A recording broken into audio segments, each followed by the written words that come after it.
welcome to another episode of Frame and Reference. I'm your host, Kenny McMillan, and today we're talking with Carl Herse, the DP of the show The Afterparty. He also shot Barry, but a little peek behind the curtain, this interview was recorded 2 months ago.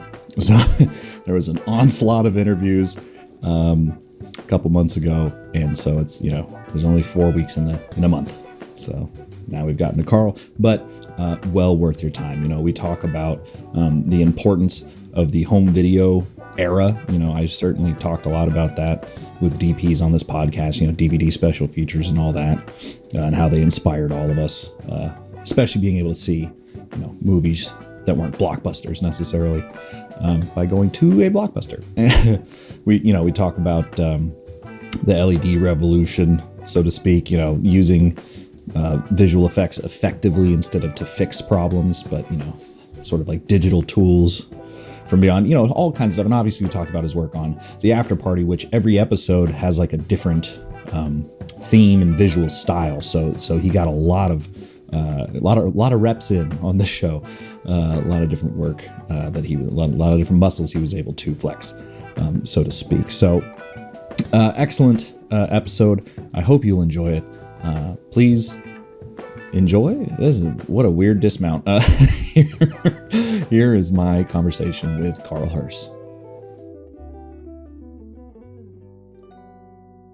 Since you've heard it, you probably know, but our first question on this podcast is always just asking what got you into cinematography or filmmaking in general? Like, were you always a visual person, or were you, kind of taking a different path? No, yeah. When I was really young, I was, an avid, really into drawing and writing little short stories and stuff.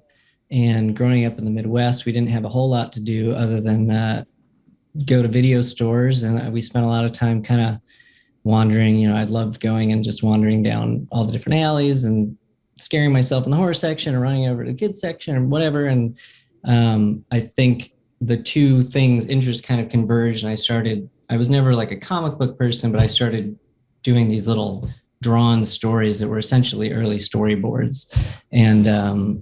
And I think that kind of, I kind of realized slowly that there were people making these films that I was really liking. And when I was like 10 years old, my mom was she really wanted to push that creativity. So she signed me up for this thing that was at the public access station in the little town I grew up in, where they would invite people and they'd kind of give them a little crash course in film production. And so when I was like 10, I got to write and direct this little public access thing, and kind of everyone else that was there were adults or seeming to be adults. Right. And so I was kind of this weird kid that was trying to learn what was going on. And that turned into a few years of like just hanging around this public access station. The people there were really nice to me. They would give me raw footage and say, edit this, or, figure out how this would go together. And so I would just do that in like middle school. And by the time I got to high school, I really that was how I approached any project, any report. If I had to do a Romeo and Juliet report, it was like, I'm going to make a little short film or something as my kind of a way of completing this project. And so I was not the most studious kid, but I had a little world of very lo-fi filmmaking going on with a couple of VHS decks and nightmare editing, analogs, doing my own phase, and a CD player that you hit play on right at the part you want the music to come in or whatever. And then by the time I got to high school, I was really interested in it enough that I wanted to start a film club. And we were lucky enough to have a little like TV production course kind of thing that incredible teacher, this guy, Jeff Van Davis, who was like an old documentary filmmaker, was working there. And he really kind of opened my world up to realizing that film was more than just entertainment and that it could also be art. And we kind of started a little film club, and we're watching movies that were well beyond our years pretty early on. And that, I assumed that I wanted to be a director at that point in my life, because I didn't really know what there was beyond directing. I watched all the little making of videos that I could find of Jurassic Park or whatever. And I understood that there was a whole crew of people out there, but I didn't really know my place at that point. And then I kind of realized over the course of that high school film enthusiast experience that I was really interested in the mechanics of filmmaking and the camera specifically.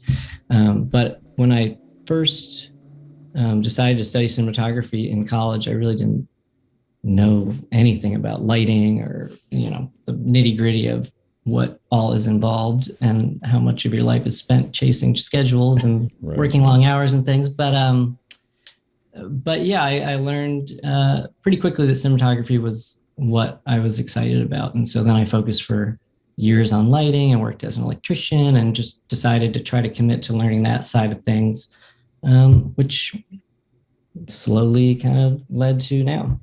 Yeah, it's funny you mentioned the substituting videos for projects. I absolutely did that in high school. Luckily, I was editing mini DVs, so I wasn't having to do reel to reel or whatever, deck to deck. But anytime there was like a report or something, I was like, I can do a video version, and my teachers were just like, wow, that's incredible. I always got like the same thing, not very studious at all.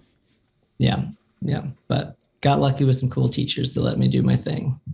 Yeah. Do you remember sort of, maybe not the exact film, but the kind of films that kind of brought you from thinking of movies as entertainment into sort of a higher art form, so to speak?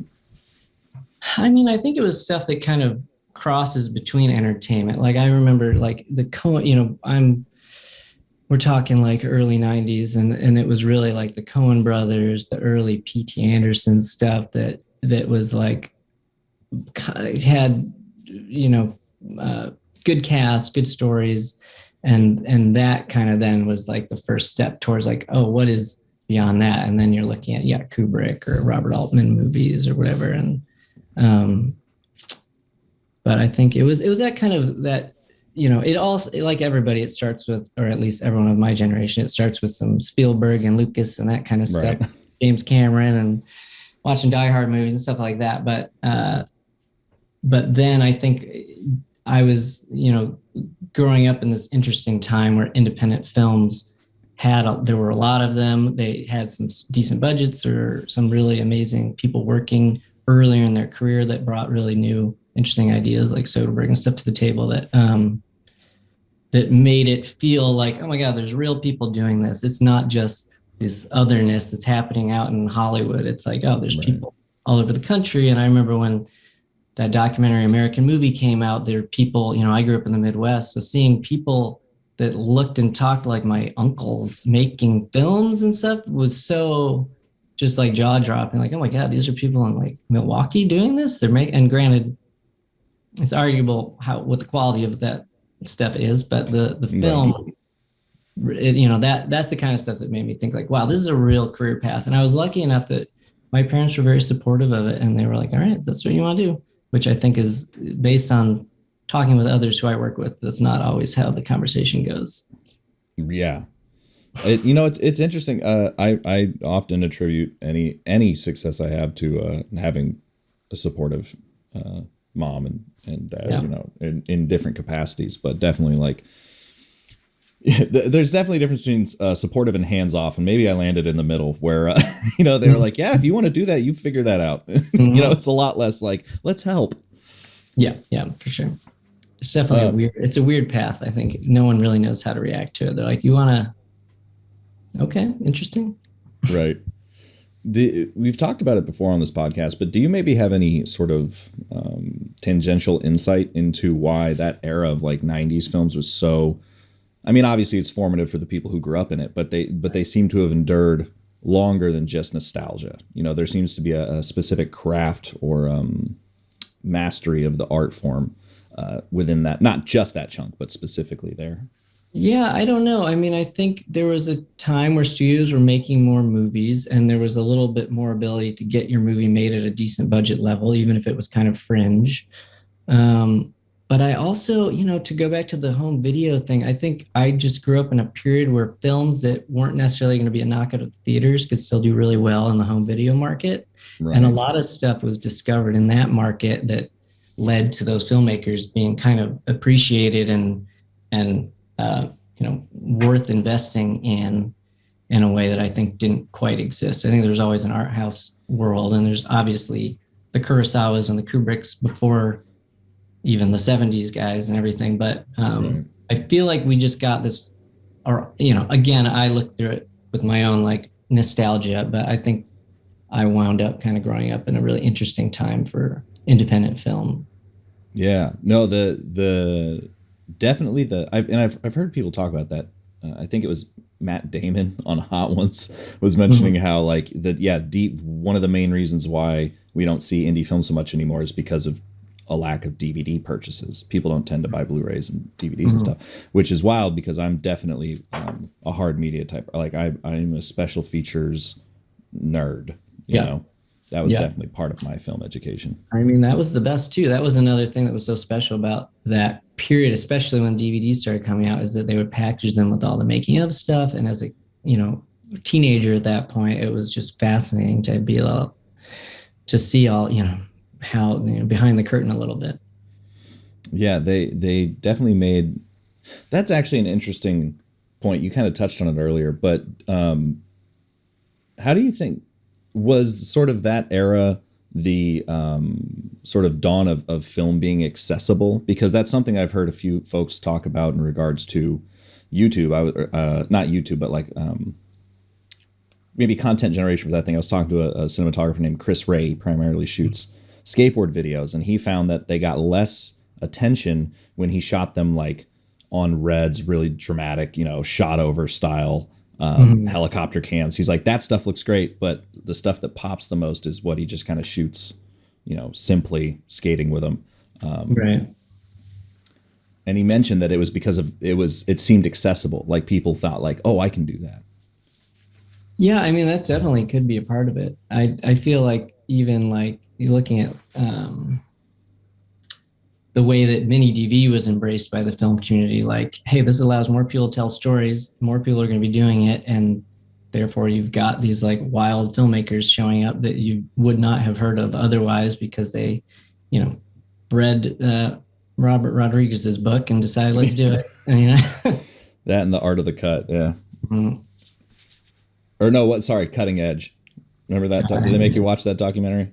No, what's that? It's Walter Murch's editing documentary, but they made us watch it in film school, like, college, but probably once a year at least, or one, because there'd be like the editing class, and then there'd be like an advanced editing class, and then there'd be like, all right, this is directing, but first we got to know how it's going to be edited. So we got this movie here, and we're just like, son of a bitch, it's always the cutting edge. Yeah, that's hilarious. Yeah, so I've asked this before, but do you remember like a specific kind of set of special features that really like made you go like, oh, that's the one, that's versus the sort of just high that you get from watching the behind the scenes stuff? Yeah, I mean, definitely I feel like there's just a whole generation of people that saw the Star Wars stuff and they're like, oh my God, what is this? And then I remember seeing a lot of, I could find like the James Cameron stuff, like even the first Terminator film. There was a VHS tape floating around the town I grew up in that you could get at the video store. It was like 30 minutes and you just showed you like, young Arnold Schwarzenegger sitting in a car and how they did these different things. And it was mind blowing. And I definitely saw all that stuff way too early. But I think it was really, I think the height of the special effects films before CGI took over, where you saw all this wild stuff happening on a really big scale, practically. And that was just, I think, fascinating to me and fascinating to everybody that ever saw it, because you're seeing now so much is, behind the scenes, it's like three people standing in front of a field of green with like one chair or something. And back then it's like 99% practical helicopters and all sorts of crazy stuff going on with maybe one element of VFX happening, if anything. Are you on? Oh, go ahead. No, you're good. I was going to say, are you kind of on the practicals always better camp, or have you come around to the VFX revolution, as it were? I'm definitely into doing as much in camera as possible, which I think any DP is going to say. And I think, what you don't want to do is try to fix things. I think what I do really appreciate that we've been doing more and more on the productions that I'm involved with is using digital technology to give you invisible tools like erasing some dolly track or hiding a light if you just need to shoot a super wide shot of a room and you got nowhere to put a light. So you stick it in the ceiling and then shoot a plate without it and they remove it later, which I'm in a very fortunate position to be in, that they can throw a VFX person at that for a day to fix that kind of problem. But I have not yet, and don't necessarily look forward to a world where it's just people standing in front of a field of green and trying to figure out what the lighting and, you know, visual approach is going to be, because I really try to approach lighting as if, you know, everything needs to be in the room when you get there for the most part, and then you're just supplementing it and using that to be expressive however you want to be.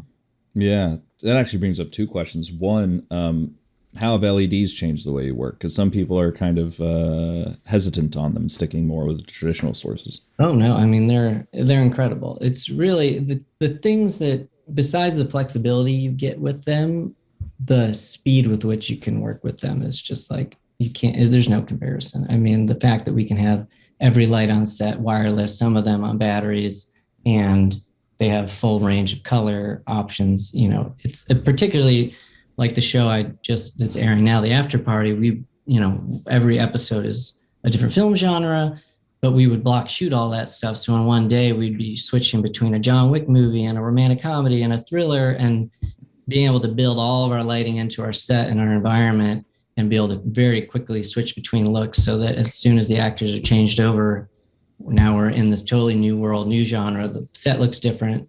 The tone on set feels different. The actors can respond to that. You know, if we were running around and trying to gel 100 lights, it just wouldn't.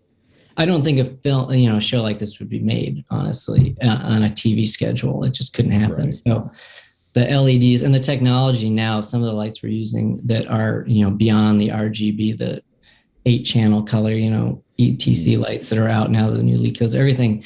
The color depth is just incredible, that you can get a deep, deep red. It doesn't look clippy and weird or too, you know, electric or artificial. It's the kind of organic colors you get now are just amazing. And so you can, you know, we still use tungsten all the time, especially shooting on the lot. You know, if you're trying to do giant window sources coming into a set, you're going to use, you know, large Fresnel or HMI stuff.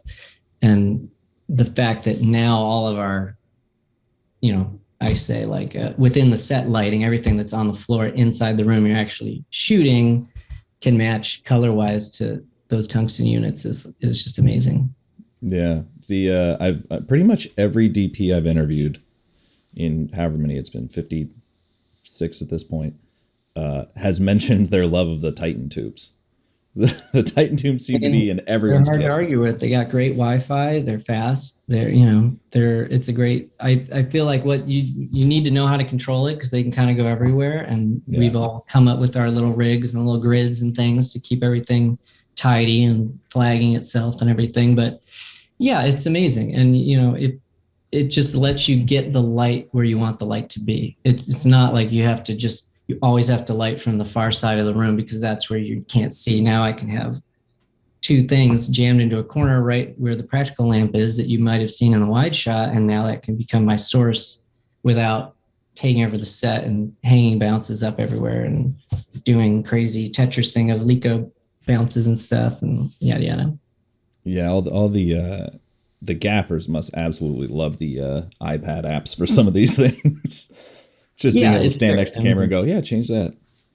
Yeah, and to be able to stand with the director as well. Like on the Afterparty, you know, we did a lot of tests beforehand. We came up with all of our looks, but, you know, Chris Miller and I could walk through the set with the gaffer and say, okay, let's look at, you know, a John Wick kind of action vibe, and then we're dialing in all our colors and everything, and then he can say like, I was thinking maybe it'd be a little more green, or maybe there should be an element of teal or some, you know, maybe it's not blue, it's cyan or whatever. And just on a slider or with the hit of a button, you say, okay, do you like this? And get like real time response to it, and then move on, save the look, and then start working on another look. You know, it's a very nice time to be. But I do feel like the speed that we're now expected to work is kind of in line with how fast we can work. Whereas you used to be able to ask for a cut to change a scrim out, but now it's like, you just have to, between takes, make all your little adjustments. And usually while that's happening, the actor's saying, oh, the lights are, and you're like, no, just, you're fine. Right. Yeah. It's interesting that the faster we can work, the faster you're kind of expected to work. Yeah. It's that, I don't know if I've mentioned it on this podcast, but there's an adage that's always ran through my head, or maybe not an adage, but just kind of a anecdote, which was like, we, at some point people are making pins, like lapel pins, and they can make 100 a day. And then something happens where they can make 200 a day. We would expect in a just society that they would work half the time, because that way they could do the same output. But now they work twice as long. They make twice as many pins, and a bunch of waste happens, or maybe the quality goes down, Yeah, I think that's what you're kind of always fighting. And it's something you're also just fighting with all the tools that you have, limiting yourself and not, I think the scary thing about the Titans is that you can do anything, and suddenly everything you see is pink and teal and crazy colors everywhere, and cues and dims and things. And it's like, you also have to accept that the world is not like that. And unless you're doing something that's intentionally expressive, or you want to be expressive in a certain way, you don't need to lean into the craziness and all the infinite possibilities that we now have with all the tools, the cranes, the Ronins, the cameras that can shoot, 5,000 ISO. You gotta rein that in and limit yourself a little bit. Otherwise you'll go a little crazy, I think. Yeah. I mean, it kind of naturally goes against the idea of having a palette, and making actually perfect example would be this show. Like, those limits create the, in this case, genres that you're trying to evoke, versus using all the tools all the time and making it look quote unquote interesting, Yeah. You had mentioned the John Wick episode, or influence for that, for Brett's episode. Is that his name? Yeah. How are you going? First of all, like, what were some of the influences for the other shows? And also, how were you kind of changing from the base look for the investigation into these? Was the camera package changing, where they just color and light changes, or were they full? I know, like, the sets, or the like clothings and stuff. The clothing and stuff was changing a bit. But yeah, could you walk me through that a bit? It was.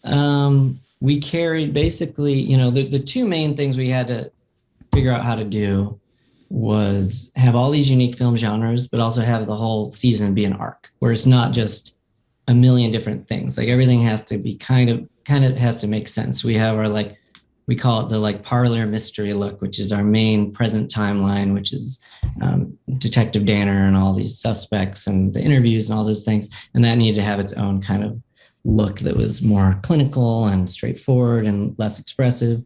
And then all the flashbacks had to be different in their own ways, but also kind of similar. So you'll see in the first 3 episodes, all the looks are anamorphic looks. They're all 2:3:5 aspect ratio. But in the first one, which is our romantic comedy, which is, the touchstones for that are like Hugh Grant movies, basically anything that's like warm and fuzzy and mostly backlit. Shot in, like, what's that? And backlit. Definitely backlit. That was like the funny thing that came up. We didn't realize until we were doing it. We're just like, this is like, to me, I always hate when you add a backlight just for the sake of adding a backlight. But in this instance, it's like everyone needs a backlight. That's just the aspirational tone of this look needs to be that. And we shot in studio mode. We had some crane work and mostly longer lenses. Like, everything was like over 50 unless it had to be wide because of the room you're shooting in or something. Right. And then, when you switch over to the action movie look, we're still anamorphic. It's still that aspect ratio, but now we're shooting all on the 28 and the 40, the really wide, crazy anamorphics. The camera's pushing in with the actor. It's much more subjective. It's following Brett because he's slinking around everywhere, and suddenly we're more in a handheld and steady cam environment. And then kind of going into the musical, which is more of a mixture of taking like a La La Land and then adding in some Justin Bieber music videos or something that's a little more contemporary, or like an 8 Mile rap battle type vibe or something like that. we're staying anamorphic, but it's more about multiple cameras pushing in and out, and a glacier movement, stuff like that. Yeah. Let's see, there's still one at the time of this recording. There's still one episode to go. There's 2 more that have come out. There's actually 3 more. The most recent one is animated, which I did not have so much to do with other than the contemporary timeline, though it's incredible animation and very much in the Lord Miller wheelhouse of like convergence between reality and animated world. But the 4th episode was kind of a David Fincher thriller kind of thing with Alana Glazer telling her story. And that's where we saw a departure from, as part of this arc that we're creating, we left anamorphic. We stayed in the widescreen aspect ratio, but then we shot with H series Panavision lenses. We carried 4 sets of lenses, so I got very lucky, and Panavision was very kind when I pled with them to give me all their lenses. But we basically let me take your whole stock. They gave me some grief about it, but yeah, we had the Primo Artis for our kind of contemporary look. We had H series, we had some Arri Ultra Primes, and we had the T series anamorphic. So in that 4th episode, we kept the wide aspect ratio, but we went spherical, which is more of a nod to Fincher and his aversion to anamorphic. And that's where we really did try to be more subtractive. Whereas the first 3 episodes with lighting, it's all additive. It's adding a backlight. It's adding, in the action movie, it's putting tiny bright sources everywhere to create anamorphic flares. And, the music video is just craziness everywhere. But then with Chelsea, it's all about, for the thriller episode, it's all stripping it darker, creating mood with shadow, with rain, and the movement of, rain on a window, or more slow, foreboding camera, pushes and stuff like that. Which then, that kind of completes the first half of the season in terms of this like anamorphic look, which is all based more on what happened that night. And then in the newest episode, we jump back in time to high school. And now we're with all of our characters in high school. We've jumped so much farther back that we decided to go the opposite direction. And we went with like a 1:8:5 aspect ratio. We shot on zooms. The inspiration was originally like a Can't Hardly Wait, or those kind of like, Y2K party movies. But when after casting, they kind of realized that the reunion needed to be mid-2000s. And so Chris and I were talking about like, so what's the difference between a Y2K and a mid-2000s teen party movie? And the thing that I kind of pitched to him was how popular found footage movies were at that time. So we decided, and Chris was very cool about it, but we added a character who had a video camera, and we made that part of the look. So, the main look is zoom, spherical. We shot, rather than in full frame, we shot with the Sony Venice crop to Super 35 mode, which was another thing we did a lot, was jumping between a full frame format and a Super 35 format. So it's just a smaller sensor. We used lightweight zooms and much more handheld, and then kind of combine that with some very lo-fi video stuff to help tell the story through like a found footage sentiment. Right. Yeah, it must have been a lot of fun to be able to, on one project, really stretch kind of all of your visual muscle, as it were. Yeah, it was really fun. I mean, it's a crazy amount of work, but it's a cool reminder. I feel like I always have to tell myself while I'm lighting or doing whatever on set that we are in a vacuum. Anything can change. The window can be drawn, it can be open, the table can be on the other side of the room. We can get rid of that practical, add another practical. Like, you're always working in a world where you can really do anything until you've established it. And I think in this instance, you had to change things to keep it interesting, because we would retell the same story 3 times. And in version 1, we want it to feel like one thing, an action movie. In version 3, we want it to feel like a thriller. And so what are you adding or subtracting or manipulating to get you there? And that it's a lot of fun. It also requires a lot of enthusiasm from the gaffer, from the camera assistants, obviously from the art department, costume department, everyone. And something that Chris and Phil do so well at Lord Miller is they kind of bring a team that's excited about it. And so everyone was really just into the process. And we had a whole cheat sheet that had, anytime we're switching from, we named our looks based on the character that the flashback is portraying. So we had like the Unique look, the Brett look, the Chelsea look. And when we went to that, my camera system would say, okay, we're in Chelsea, we're in this format, we're this aspect ratio, these are the lenses we're using, this is the filtration we're using, because we usually switch filtration up a little bit. And Sure. we would shoot different ISOs. We kind of like the concept that Chris and I really try to run with was less about doing a LUT and like a big, like sweeping change. And it was more like a death by 1,000 cuts approach. Like we'll change the ISO, we'll change the lens, we'll change the filter, we'll change the movement. And of course the lighting, the costumes, the set might change a little bit. And therein will be like the difference. And so everything still feels like it's of the same world, but there's all these tiny little, like, can you spot it differences? And so hopefully it worked. Oh yeah, no, the show looks great, man. I was actually you brought him up. I was probably gonna ask this later, but did working with the Lord and Miller team, did they teach you anything that you're going to be kind of taking into your next few gigs? Anything that you kind of learned from them? I think what they're really good at is having a plan, but being very open to changing things on the day. And that's something that, because they had a cast of incredible improvisers and performers, it wasn't so, shot listed and storyboarded and so carefully plotted out, which can be scary when you're trying to keep up with a TV schedule and you're just burning through 1 million pages a day with a lot of cast and a lot of coverage.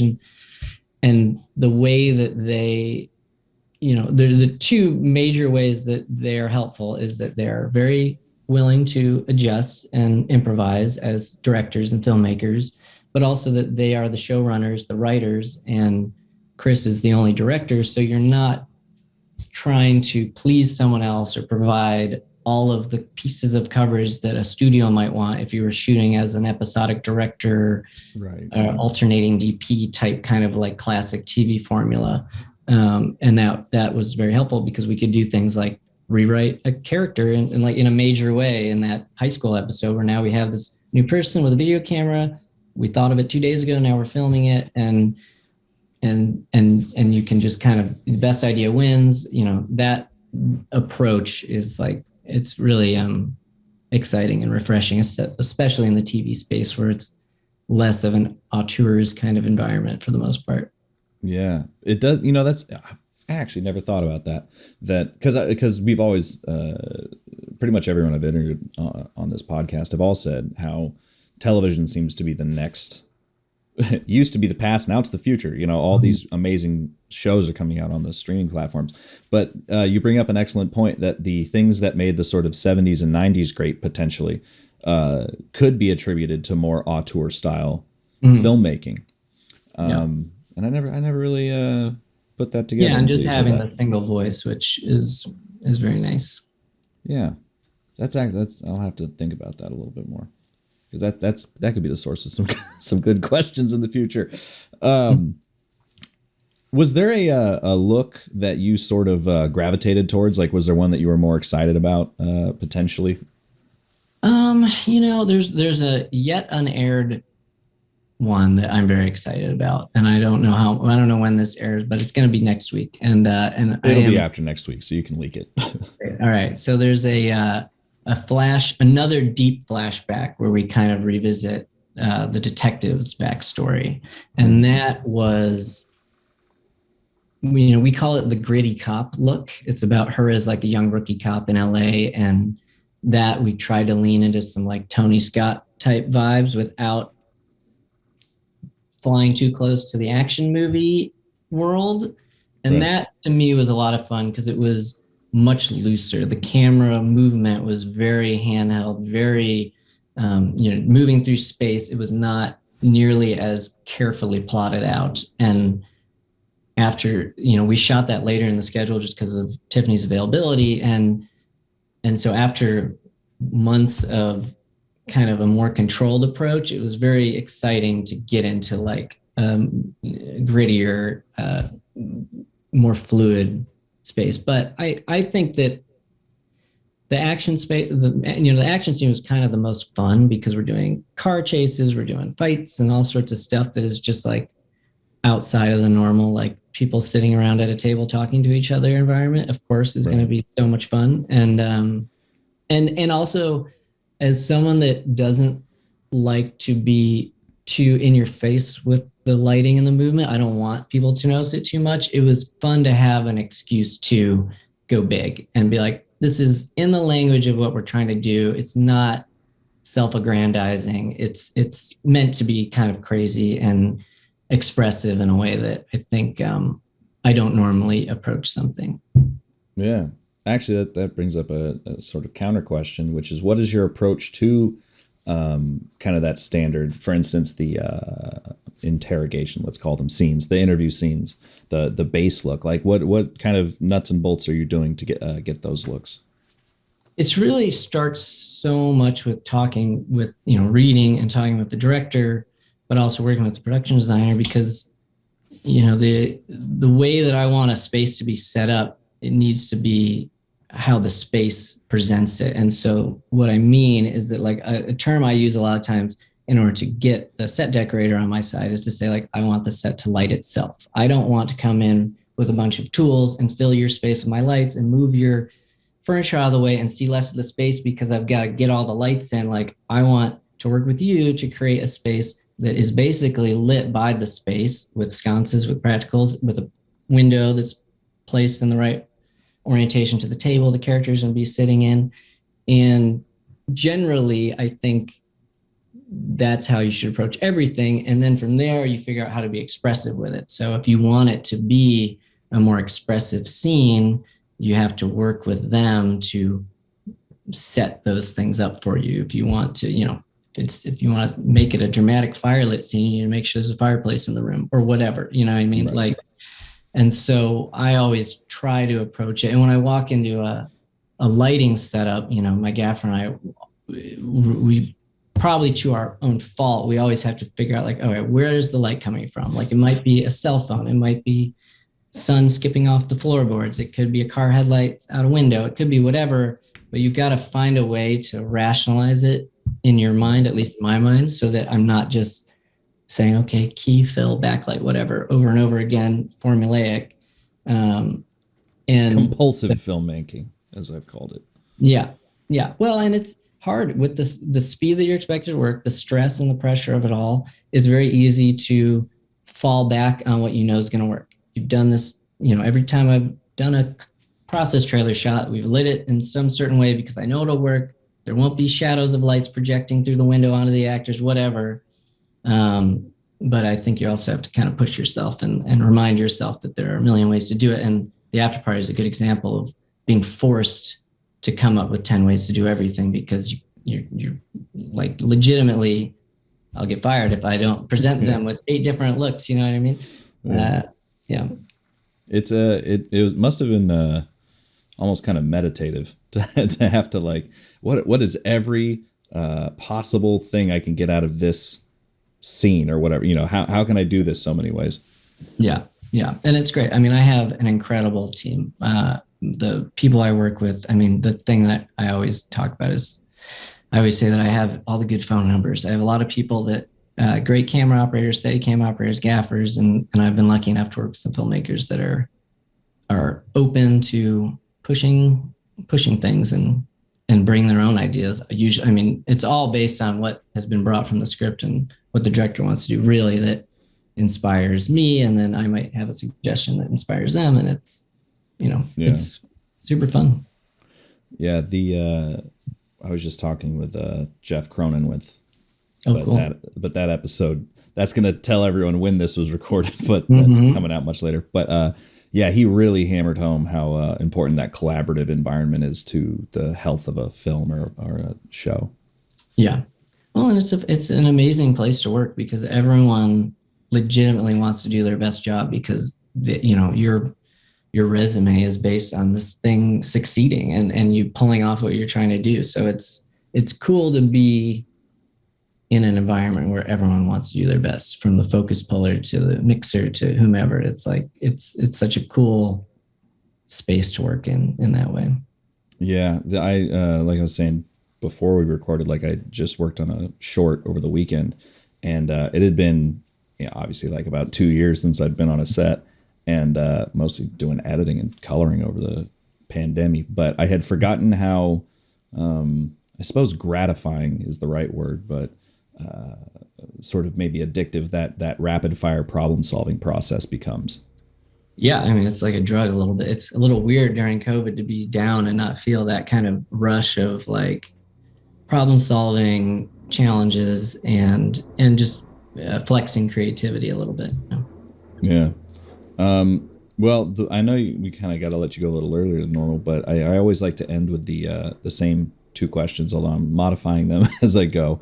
But the first one is just maybe if you can remember something you've read or maybe a piece of advice that you were given that has really stuck with you throughout your career, or maybe even recently that kind of changed your perspective in an appreciable way. Besides comfortable shoes, I would say. Okay, time out. What are the comfortable shoes? Because I actually have an Amazon actually, I'm list. the worst offender of this. I wear boots at work, and I get oh no shit for it all the time. But you know what?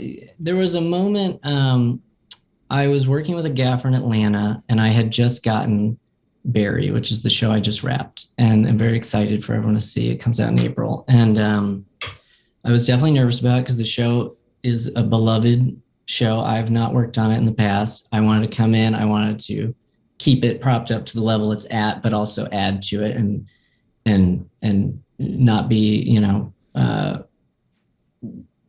anyways, I was talking to the gaffer about like my certain amount of anxiety about like, how am I going to, do this? And he told me a story about how when he first worked as a young electrician on a John Toll movie, and he got to set, he sees blocks and blocks of trucks and catering and all the different people and departments and props and everything, just the giant, circus that is a film production, and made his way, into the stage or wherever they were filming, and,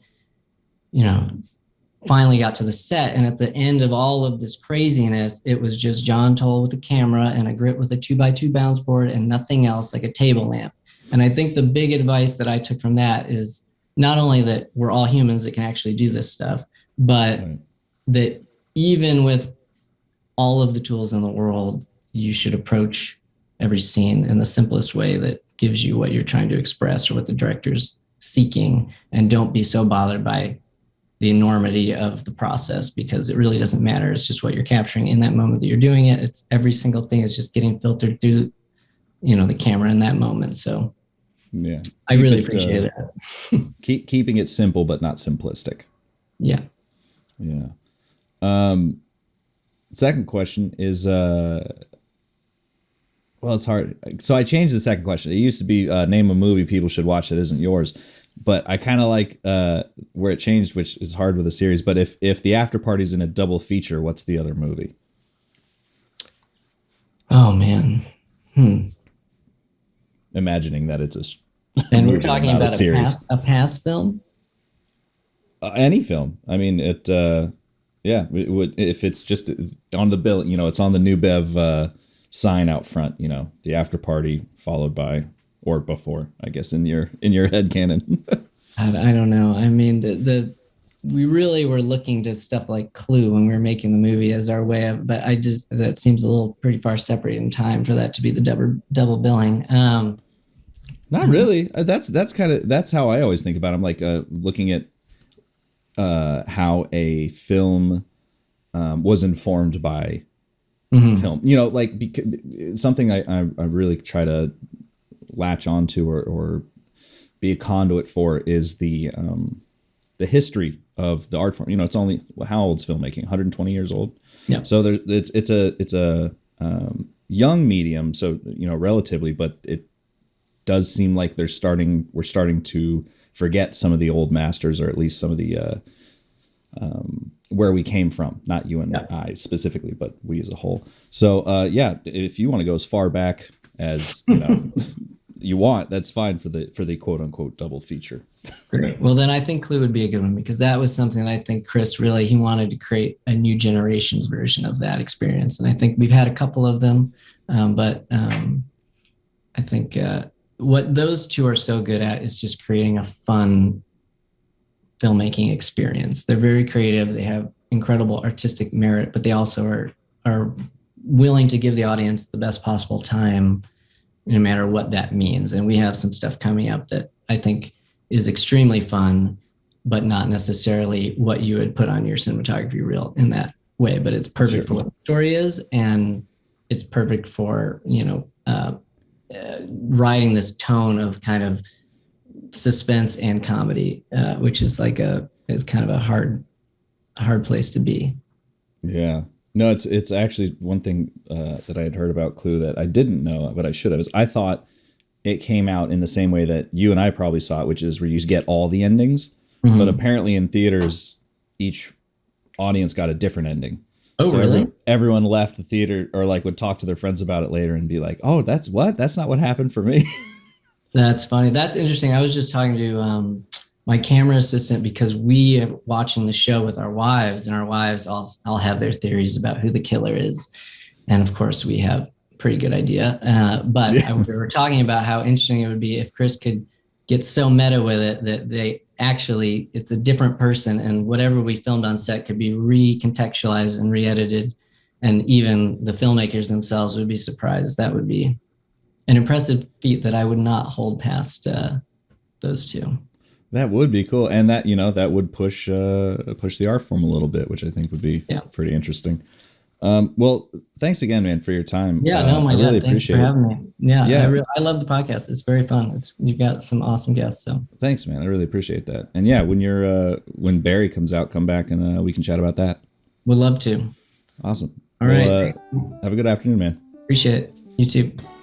Frame and Reference is an Owlbot production. It's produced and edited by me, Kenny McMillan, and distributed by ProVideo Coalition.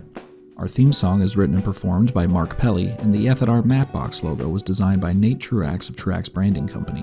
You can read or watch the podcast you've just heard by going to provideocoalition.com or youtube.com/owlbot, respectively. And as always, thanks for listening.